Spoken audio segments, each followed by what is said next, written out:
Hi everyone, आज के lecture में हम पढ़ेंगे आइसोस्टर्स। आइसोस्टर्स क्या होते हैं? पिछले लेक्चर में हमने आइसोटोप्स, आइसोबार्स एंड आइसोन्यूट्रॉन्स पढ़ लिया है और आज हम आइसोस्टर्स पढ़ने वाले हैं।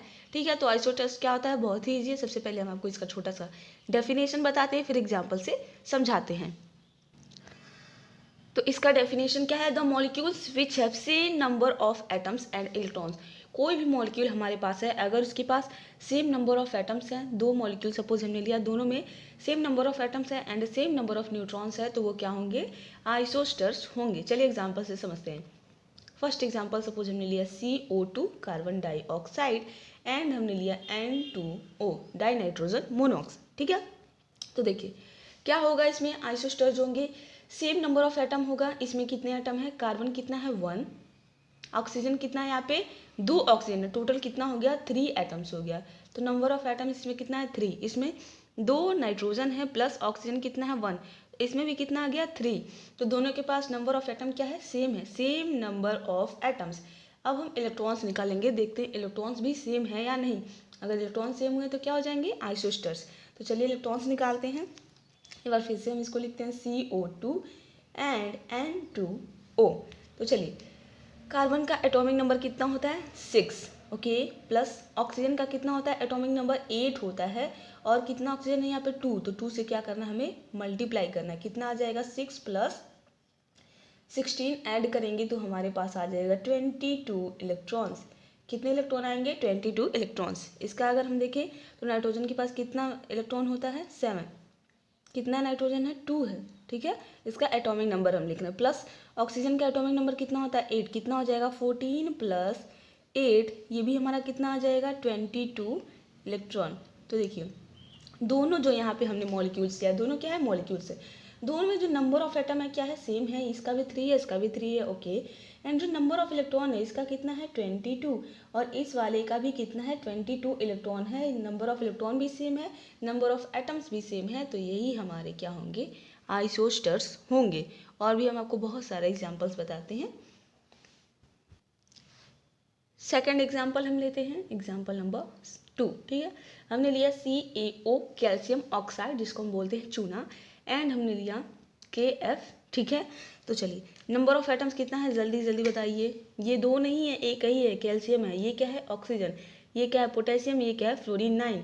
तो टोटल इसमें कितना हो गया? एक कैल्शियम, एक ऑक्सीजन। कितने एटम्स हो गए? 2 एटम्स हो गए। इसमें एक पोटेशियम है, एक फ्लोरीन है, इसमें भी कितना हो गया? 2 एटम हो गया। अब हमें नंबर ऑफ इलेक्ट्रॉन्स निकालना है। कैल्शियम का एटॉमिक नंबर कितना होता है? 20 प्लस ऑक्सीजन का एटॉमिक नंबर कितना होता है? 8। दोनों को ऐड करेंगे तो कितना आएगा? 28 इलेक्ट्रॉन्स आ जाएंगे। इसकी बात करें तो पोटेशियम का कितना होता है?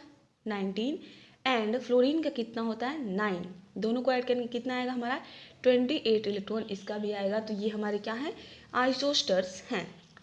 Let's take another example, third number. ठीक है, यहाँ पे हमने लिया OF2, ओके, एंड हमने लिया HClO। दोनों क्या है? मॉलिक्यूल्स हैं। सबसे पहले अब क्या करेंगे? नंबर ऑफ एटम्स काउंट करेंगे। ऑक्सीजन यहाँ पे कितना है? 1 एंड फ्लोरीन कितना है? 2। टोटल कितने एटम्स हो गए? 3 हो गए। ठीक है, यहीं पे हम लिख दे रहे हैं। इसमें कितने एटम्स हैं? एक तो हाइड्रोजन है, दूसरा हमारा क्या है? Cl मीन्स क्लोरीन, और तीसरा हमारा क्या है? ऑक्सीजन। तो इसमें भी नंबर ऑफ एटम्स कितने हैं? 3 हैं। इलेक्ट्रॉन्स हम निकालते हैं। ऑक्सीजन का एटॉमिक नंबर कितना होता है? 8 होता है। प्लस फ्लोरीन का कितना होता है? 9। कितना फ्लोरीन है? 2। तो 2 से मल्टीप्लाई करेंगे, कितना आ जाएगा हमारा? 8 प्लस 18। इसको ऐड करेंगे तो कितने इलेक्ट्रॉन्स होंगे? 26 इलेक्ट्रॉन्स आ जाएंगे हमारे। इसमें हाइड्रोजन का होता है 1, क्लोरीन का होता है 17 एंड ऑक्सीजन का कितना होता है? 8। इसको भी हम ऐड करेंगे, कितना इलेक्ट्रॉन्स आएगा? 26 इलेक्ट्रॉन आएगा। तो ये था हमारा आइसोस्टर्स। आपको एकदम अच्छे से क्लियर हो गया होगा। सिर्फ आपको क्या याद रखना है?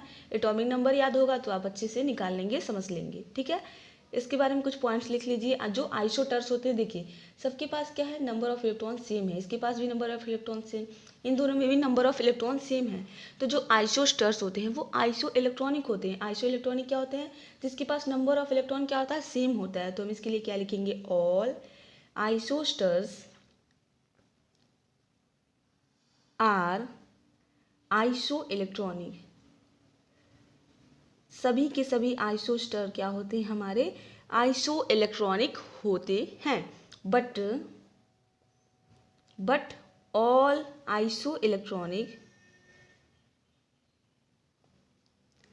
but all isoelectronic are not isosters। ठीक है, तो ये बात आपको ध्यान रखना है। तो ये आज का हमारा टॉपिक था आइसोस्टर्स के बारे में। आई होप आपको एकदम अच्छे से क्लियर होगा। मिलेंगे नेक्स्ट लेक्चर में और हम पढ़ेंगे आइसोडायाफर्स।